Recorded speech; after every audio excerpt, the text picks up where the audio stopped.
So I decided to make some chocolate chip cookies with some white chocolate. They came out really, really delicious. They were so good.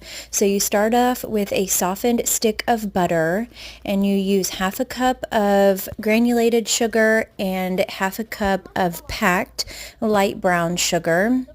And I put it in this bowl first thinking that my new mixer was going to work, but apparently it does not. So I ended up having to transfer this to our KitchenAid. So here I am mixing that up, and you want to mix it to where it's like light and fluffy, kind of like this. And then I add one egg that's at room temperature and a splash of vanilla extract into it and mix that up. The recipe said to mix it at like a medium speed. So that's what I did. And here I go with 1 cup of all-purpose flour.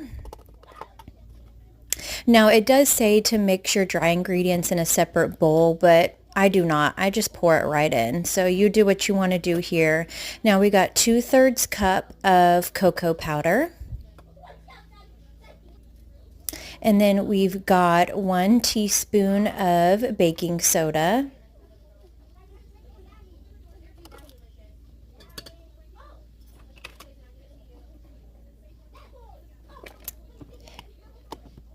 And then a dash of salt. I believe it said like half a teaspoon or a 1/4 teaspoon of salt. I'll link the exact instructions in the description box. Now you want to mix this in probably on slow so it doesn't fly everywhere. I think they're good. What do you think? Don't get your hands in there. Yummy. And then it said to put in some milk, but I didn't have any milk, so I just put in a little bit of heavy cream, just a little splash.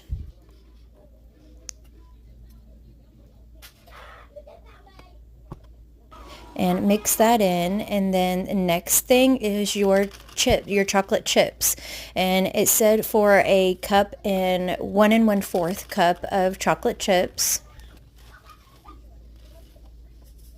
And I started to mix it with the mixer, but it's probably best to just fold it in with a spatula. And then you want to put it in the refrigerator for a couple of hours.